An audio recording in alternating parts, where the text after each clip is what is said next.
Ambitious ఆశావాది, having a strong desire to succeed.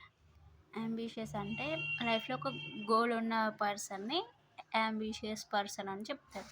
ఇక్కడ example, she was an ambitious entrepreneur who started her own business at a young age.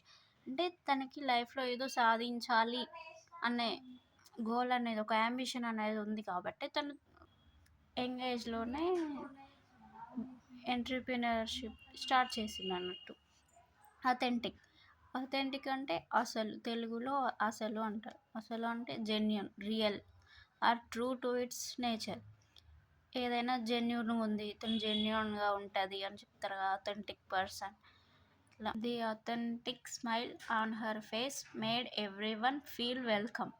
అంటే తన face పైన smile అనేది reality లాగా ఉంది, అంటే రియల్గా ఉంది, న్యాచురల్గా ఉంది. ఇట్లా ఆర్టిఫిషియల్ స్మైల్ ఇస్తారు కదా కొంతమంది, ఏదో పైనకి నవ్వాలి అన్నట్టు నవ్వుతారు, అట్లా కాకుండా రియలిస్టిక్గా ఉంది తన స్మైల్. ఆ రియలిస్టిక్ స్మైల్ వల్ల అందరినీ వెల్కమ్ చెప్పినట్టు ఉంటుందంట తన స్మైల్.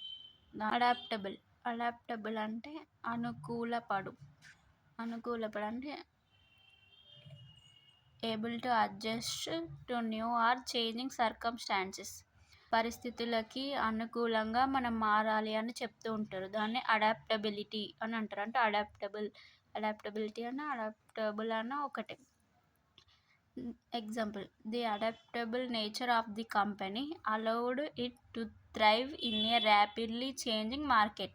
ఇక్కడ ఏమంటున్నానంటే, కంపెనీస్ ఇప్పుడు గ్రోత్లో, ఇప్పుడు ప్రజెంట్ రన్నింగ్ సిచ్యువేషన్లో ఉంటున్నాయి అంటే అవి ఎప్పటికప్పుడు మార్కెట్ చేంజెస్ని బేస్ చేసుకొని వాళ్ళ కంపెనీస్లో కొత్త మార్పులు తీసుకొచ్చి, కొత్త టెక్నాలజీని, ఇన్నోవేటివ్ థింగ్స్ని ఇంప్లిమెంట్ చేసుకుంటూ కొత్త సిచ్యువేషన్స్కి అలవాటు పడుతున్నాయి కాబట్టే అవి మార్కెట్లో ఉండగలుగుతున్నాయి.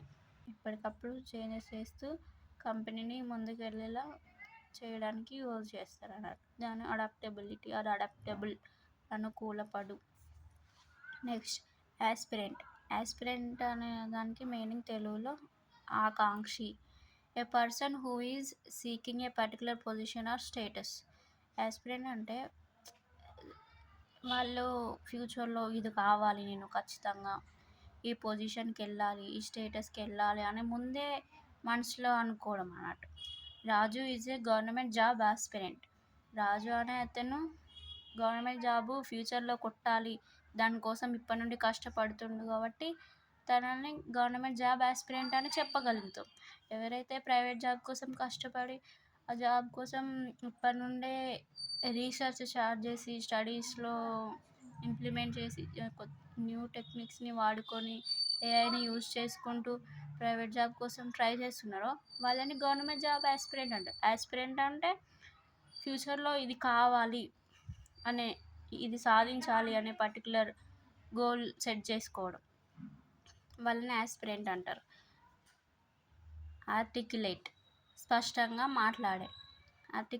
He is an articulate person అంటే అతను చాలా స్పష్టంగా మాట్లాడగలడు, తను స్పష్టంగా మాట్లాడగలది. Able to express thoughts and ideas clearly and effectively. Example, she was articulate in her argument and convinced everyone. తన వాదనలలో స్పష్టత ఉంది, తను వాదించే దాంట్లో స్పష్టత ఉంది, అందువలనే తను అందరినీ కన్విన్స్ చేయగలిగింది అని చెప్పవచ్చు. అంబిషియస్ ఆశావాది, అథెంటిక్ అసలు, అడాప్టబిలిటీ అనుకూలపడు, ఆస్పిరెంట్ ఆకాంక్షి, ఆర్టిక్యులేట్ స్పష్టంగా మాట్లాడే. Thank you for watching. Do subscribe and stay tuned to our